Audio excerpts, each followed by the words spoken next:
ब्रह्म मुहूर्त में उठना सबसे अच्छा होता है। सबसे पहले उठे और उठने के बाद दरवाज़ा को सबसे पहले हमें खोल लेना चाहिए, क्योंकि ब्रह्म मुहूर्त का जो समय होता है ना, पूजा करने का समय, चाहे जो भी कर रहे हैं, मतलब माला करने का, जप तप ये सब करने के लिए ब्रह्म मुहूर्त बहुत अच्छा होता है। और ब्रह्म मुहूर्त में पूजा पाठ ही वो करने का समय होता है। चाहे आप पूजा करें चाहे माला करें, तो ये संध्या समय का पूजा आप सब दर्शन कर रहे हैं। तो सुबह के समय में 3 तरह की हवाएं चलती हैं, मंद, सुगंध और शीतल। तो उस समय हमें सबसे पहले दरवाज़ा खोल देना चाहिए, क्योंकि सबसे पहले हम दरवाज़ा खोलते हैं तो हमारे घर में 3 तरह की हवाएं हमारे घर को शुद्ध और पवित्र कर देती हैं। और ये रात का समय है, तो रात के समय में अपने लल्ला को ऐसे ही, फूल अभी मिल जा रहा है तो फूल जब मिल जाता है तो मैं उनको ऐसे ही करके उनको अच्छे से सुला देती हूँ रात को भी बिल्कुल। तो मकर संक्रांति और ये एकादशी बहुत दोनों एक ही दिन हो गया है और बहुत अच्छा दिन है, क्योंकि एकादशी के दिन हमें दशमी से शुरू हो जाता है। क्योंकि दशमी के दिन से लेकर के 3 दिन का ये व्रत होता है। तो व्रत तो हम सारे एकादशी जैसे हम करते हैं वैसे ही करना है इसमें भी। हाँ, लेकिन इसमें क्या है, 6 तरह से हमें तिल का यूज करना है। तो 6 तरह से हम तिल को डाल करके पानी में नहाएंगे, उबटन लगाएंगे, तिल का दान करेंगे, तिल से हवन करेंगे, तिल को पानी में लेकर के हम पिएंगे, तिल को खाएंगे। तो ये हो गया हमारा 6 तरह से हमने यूज कर लिया तिल को। और बिल्कुल रात को जब लल्ला हमारे सो जाते हैं तो उनको मैं ऐसे पर्दा कर देती हूँ। पर्दा करने के बाद रूम हीटर भी उनको जब तक जगे रहते हैं तब तक तो चलते ही रहता है, उसके बाद सोने जाते हैं तो रूम हीटर को बंद कर देते हो, क्योंकि ज़्यादा रूम हीट हो जाएगा इसीलिए। और रात को सारे बर्तनों को मैं धो करके साफ़ कर लेती हूँ। रात को सारे बर्तनों को मैं धो के साफ़ कर लेती हूँ तो सुबह मेरे लिए अच्छा रहता है, क्योंकि सुबह काम बहुत होता है। तो सुबह काम में एक तो सुबह सुबह उठ करके झाड़ू पोछा साफ़ सफाई करना, और बड़ा रूम भी है तो मेरे तो साफ़ सफाई करने में ही घंटों निकल जाते हैं। तो दशमी से शुरू हो जाता है, तो दशमी से शुरू, और उस दिन का जो भी हम दान करेंगे वो अनंत गुना हमें फल मिलता है। क्योंकि ये जो दिन है ना, मकर संक्रांति जो है वो 3-3:15 बजे से लग रहा है और 5 बजे जाके ख़त्म होगा। तो ये 2 घंटा में आप लोग दान पुण्य कर सकते हैं। इस समय हमें ज़्यादा से ज़्यादा जप तप करना चाहिए। 2 घंटा में ज़्यादा दान कर लेना चाहिए। अगर चाहें तो ये आज 13 तारीख को भी कर सकते हैं, 14 को भी कर सकते हैं। 14 को अगर कहीं तीर्थ स्थल है तो संगम का, त्रिवेणी का महत्व ज़्यादा है, क्योंकि माघ का महीना है तो त्रिवेणी का स्नान का ज़्यादा महत्व है। तो त्रिवेणी का स्नान अगर मिल जाए तो त्रिवेणी का स्नान करें, क्योंकि त्रिवेणी का स्नान करने ना एक मकर संक्रांति के दिन देवता देवी सभी आते हैं मृत्यु लोक में त्रिवेणी स्नान करने। तो इसीलिए त्रिवेणी स्नान का महत्व है, क्योंकि सभी देवता देवी किन्नर सब आते हैं ना स्नान करने के लिए। तो वो दिन बहुत पुण्य दिन होता है, और उस दिन का जो भी करे, जप तप हवन जो भी करे बहुत अच्छा होता है। और उस दिन गौ माता को हरा चारा ज़रूर खिलाइए। अगर कुछ नहीं दान कर सकते हैं तो ये तो कर ही सकते हैं, हरा चारा गौ माता को ज़रूर खिलाइए। और ये दोपहर का समय है तो दोपहर को संडे के दिन थोड़ा ज़्यादा ही काम हो जाता है, तो इसीलिए मैं संडे को वीडियो भी नहीं अपलोड कर पाती हूँ, क्योंकि छुट्टी का दिन होता है और सभी घर में ही रहते हैं और इनको ना गर्मा गर्म खाना पसंद है। तो मैं इनके लिए दोपहर को लल्ला के लिए गर्मा गर्म बनाती हूँ और फिर वही प्रसाद सबको हो भी जाता है। तो उस दिन गौ माता को हरा चारा ज़रूर खिलाइए। हरा चारा खिलाने से ये होता है कि हमारे सूर्य और चंद्रमा ये दोनों मजबूत होते हैं, क्योंकि ये दोनों से ही हमारे से जुड़ा हुआ है। सूर्य भगवान हमें बुद्धि ज्ञान देते हैं और चंद्रमा हमारे मन को शीतल करते हैं।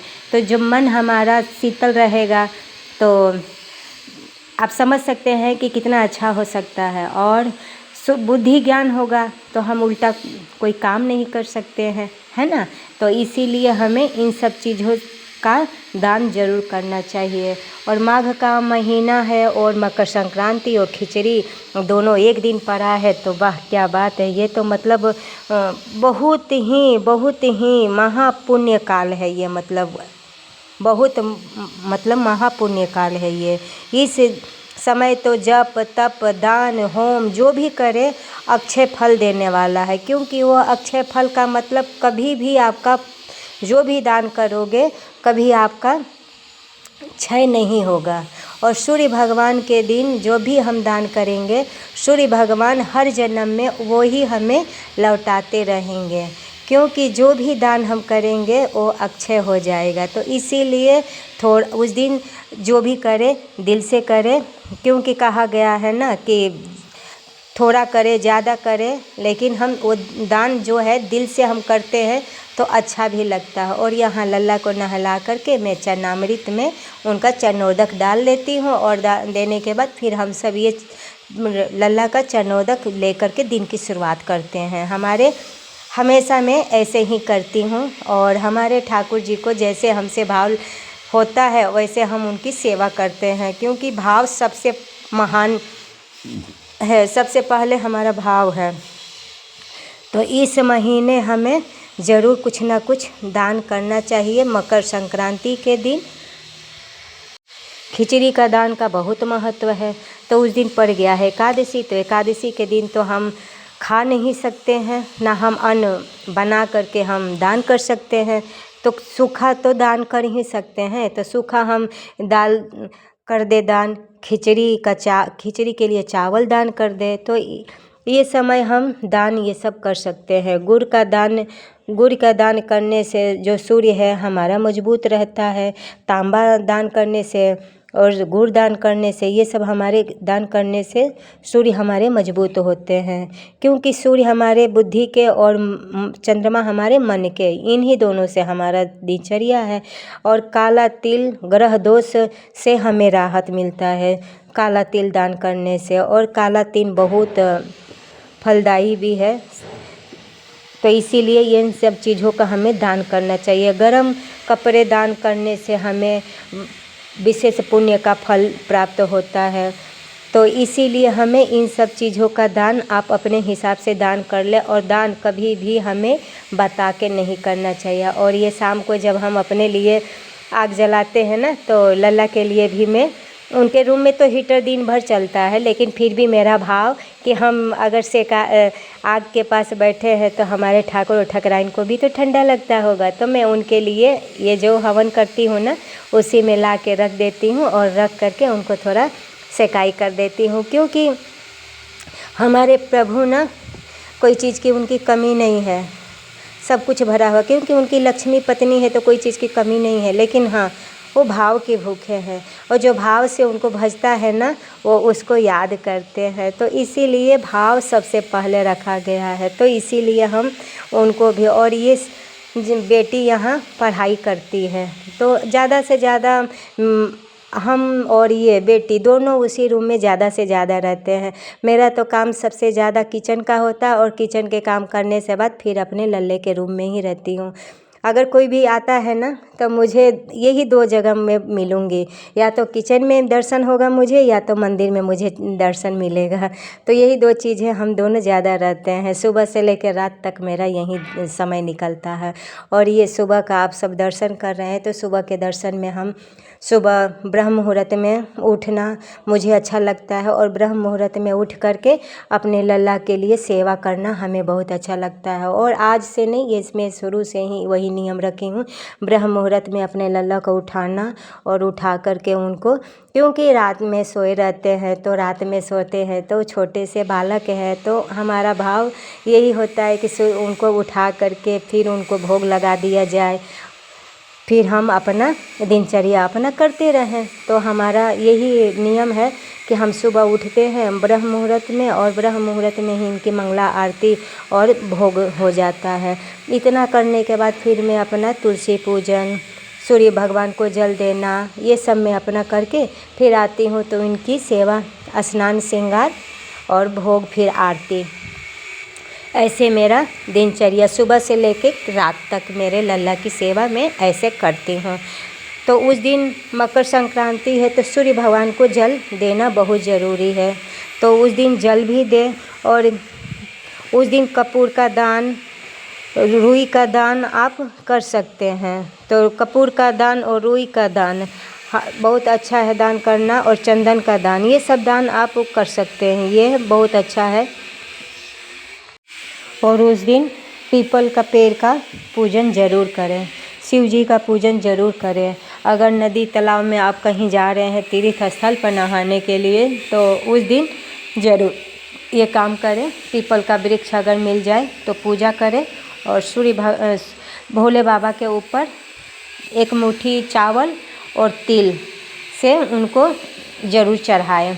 ऐसा करने से बहुत अच्छा होता है और हमें करना भी चाहिए। और उस दिन एकादशी है और तो उस दिन ज़्यादा से ज़्यादा हमें भगवान के चरणों में ही मन को लगाना है।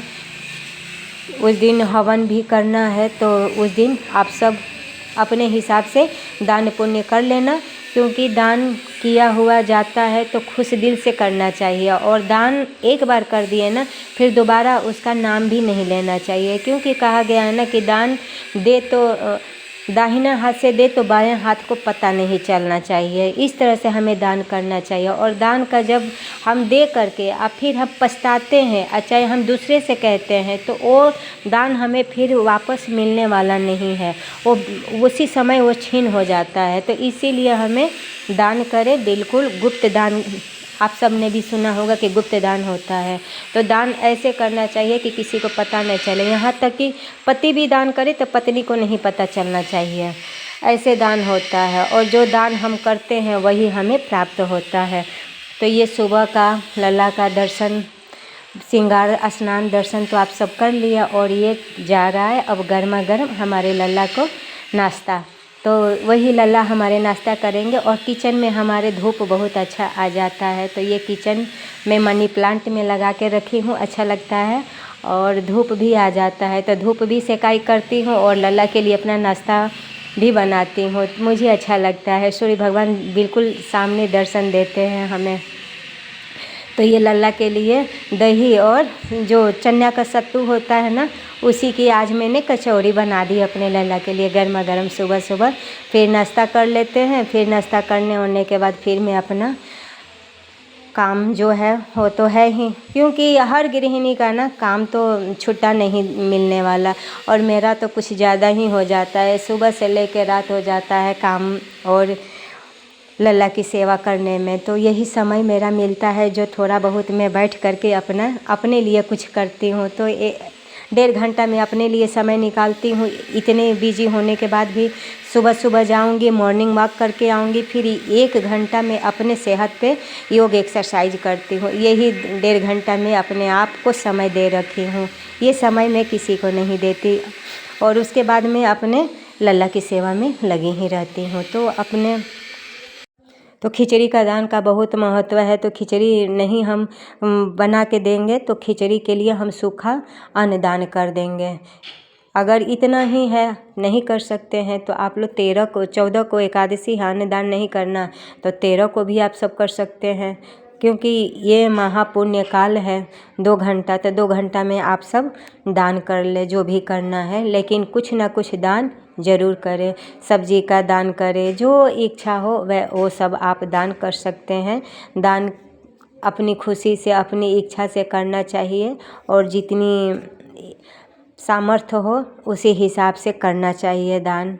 तो दान हमें कर लेना चाहिए, क्योंकि दान से हमारा ही जो भी गरा सरा होता है सब दूर होता है और दान घटता नहीं है। दान करने से दान हमारा और बढ़ता है। तो इसीलिए हमें दान पुण्य करते रहना चाहिए, क्योंकि जो भी हम दान करते हैं वही हमें वापस मिलता है और दान करने से घटता नहीं है। तो ये दोपहर का समय है, तो दोपहर के समय में आप सब देख रहे हैं कि दोपहर के समय में मैं कितनी जल्दी जल्दी अपने लल्ला के लिए प्रसाद बना रही हूँ। एक तरफ तो मिक्स वेजी बना ली हूँ और दूसरे तरफ रखी हूँ कढ़ाई में साग, सरसों का साग। तो आज मैं और ऐसे वाली दाल और ये फायर दाल है। तो इस तरह से तड़का जब मैं लगाती हूँ ना, बहुत मेरे अच्छा लगता है, सभी को बहुत अच्छा लगता है। और सच में आप भी ऐसे करके देखिए, इसका स्वाद बिल्कुल अलग होता है। और जब घर का शुद्ध घी डाल करके जब इस तरह से आप खाओगे ना, तो इसका स्वाद बिल्कुल इतना अच्छा लगता है ना। दाल तड़का बहुत अच्छा लगता है, मुझे तो बहुत अच्छा लगता है और मेरे घर में सबको पसंद है। तो अब मैं अपने ले चल रही हूँ, लल्ला की थाली तैयार कर ली और अब दोपहर का समय हो गया है। तो दोपहर के समय में अपने लल्ला को भोग प्रसाद लगाने के बाद फिर अब हमारे लल्ला अब आराम करते हैं। फिर उनको मैं 4 साढ़े 4 बजे उठाती हूँ। उठाने के बाद फिर मैं उनको दूध और अभी तिल का जो होता है लड्डू दे दो, चाहे बादाम पट्टी, कुछ भी, मतलब जो होता है वही मैं अपने लल्ला को उठाती हूँ और उठाने के बाद भोग लगा देती हूँ। और भोग लगाने के बाद फिर शाम को संध्या समय में दोनों बेरा जब बराबर होता है, उस समय में अपने लल्ला की और ठाकुर जी की आरती पूजा कर लेती हूँ। फिर आरती पूजा करने के बाद फिर उस समय भोग लगा देती हूँ और फिर रात को उनको भोग लगा करके ही दूध और जो भी मैं प्रसाद बनाऊंगी तो वही प्रसाद हम सब प्रसाद पा लेते हैं। और अपने लल्ला को भी दूध का भोग लगा करके, क्योंकि मैं दिन भर में 3 बार दूध उनको भोग लगा देती हूँ और रात को भी बिना दूध को भोग लगाए हुए उनको मैं नहीं सुलाती हूँ। और जब जब मैं भोग लगाती हूँ तब तब गर्म पानी ज़रूर लेती हूँ, क्योंकि सर्दी का समय है ना। तो सर्दी के समय में हम ठंडा पानी नहीं पी सकते हैं, तो हमारे लल्ला कैसे ठंडा पानी पिएंगे। तो उनके लिए जब मैं गर्म पानी ज़रूर करती हूँ। और हम सबको गर्म पानी ज़रूर पीना चाहिए सुबह सुबह, चाहे गर्मी हो चाहे सर्दी, हमें सुबह सुबह गर्म पानी ज़रूर पीना चाहिए। गर्म पानी पीने से ना हमारा सेहत अच्छा होता है और हमें अच्छा लगता है। सुबह सुबह गर्म पानी खुद भी पिए और बच्चों को भी पीने के लिए आदत दीजिए, क्योंकि बच्चों को संस्कार हम ही दे सकते हैं, दूसरा कोई नहीं। और बच्चे की संस्कार